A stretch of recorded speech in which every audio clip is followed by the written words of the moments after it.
Wheatstone Bridge was designed by Charles F. Wheatstone in 1843. He was professor at King's College, London.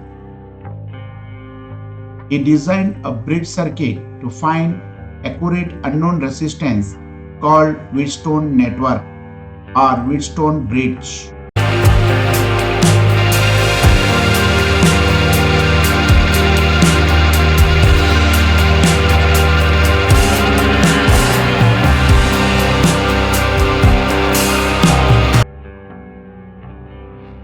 It consists of four resistances: R1, R2, R3, R4. They form a shape of quadrilateral ABCD. The points A and C are diagonally opposite points. To these points, an EMF source E is connected. The EMF source is provided with a key arrangement and a sensitive galvanometer is connected between the ends B and D. The current supplied by the cell flows to the point A and divides into two parts along AB and AD. A current I supplied by the cell flows to the point A, and at junction A, this current divides into two parts. Current I1 flows through resistor R1 and current I2 flows through resistor R3. At junction A, we can apply Kirchhoff's junction law, that is Kirchhoff's first law. So at junction A, I equals to I1 plus I2. This is nothing but Kirchhoff's current law. If potential at point B is VB and potential at point D is VD,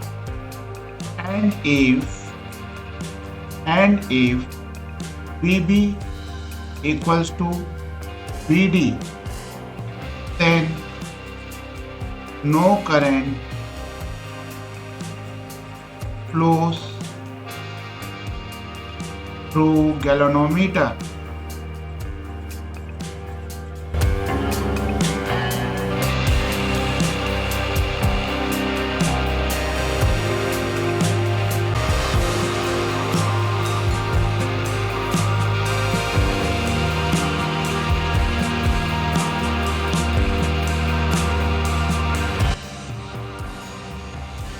When potentials at point B and point D are equal, then the points B and D are called equipotential points. Under this condition, no current flows through galvanometer. Therefore, Ig equals to 0. When Ig equals to 0, the circuit is called balanced condition. So under balanced condition, the current I2 will flow through the resistor R4 and the current I1 will flow through the resistor R2, and again at the point C, I1 plus I2 equals to I.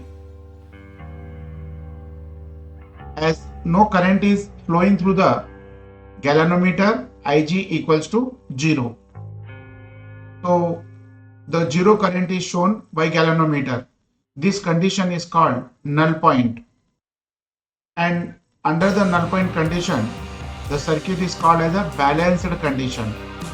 So under balanced condition, all the current, that is I1, is flowing through the R1 and R2, and current I2 is flowing through the R3 and R4. No current is flowing through the galvanometer.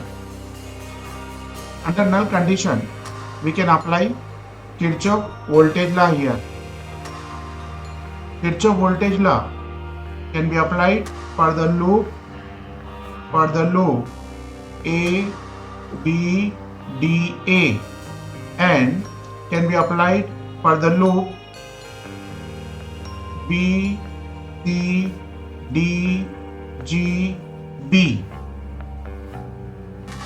Applying KVL for loop A, B, D, A. Start from A. Here is the plus, here minus, here plus, here minus, here plus, and here minus.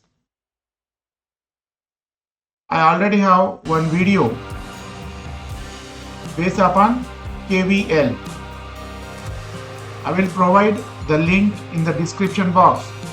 Before going through this video, if you watched the video on KVL, then you will have better understanding. Now applying KVL for ABDA loop, so that is minus I1 R1 plus 0 into capital G. Capital G is nothing but resistance of galvanometer, then plus I2 R3 equals to 0, implies minus I1 R1 equals to minus I2 R3, implies I1 R1 equals to I2 R3, implies R1 upon R3 equals to I2 upon I1. Call it as a equation number 1. Now we'll apply KVL. Apply KVL for loop B, C, D, G, B. Then here is the plus, here is the minus, here is the plus, here is the minus. So we get here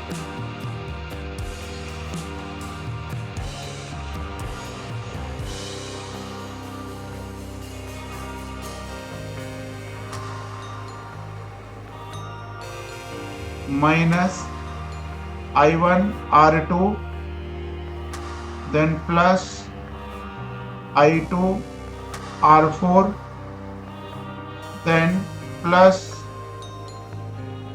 0 into capital G equals to 0, implies minus I1 R2 equals to minus I2 R4, implies R2 upon R4 equals to I2 upon I1. Call it as equation number 2. From equation 1 and 2, the RHS parts are equal. RHS parts are equal from equation 1 and 2, implies LHS part must be equal to each other. Therefore, R1 upon R3 equals to R2 upon R4, implies R1 upon R2 equals to R3 upon R4. This is the condition for Wheatstone bridge network under balanced condition. By using this relationship, we can find out any unknown resistance out of 4. The 3 are known resistances and one of them is unknown resistance. We can easily find out unknown resistance by using this relationship, and this is nothing but the result of Wheatstone bridge network. So this is the balance condition. By this, knowing the balance condition, we can easily find out the 4th resistance if the 3 are known to us. That's all for this video. Meet you again with another topic. Till then, wish you good luck. All the best.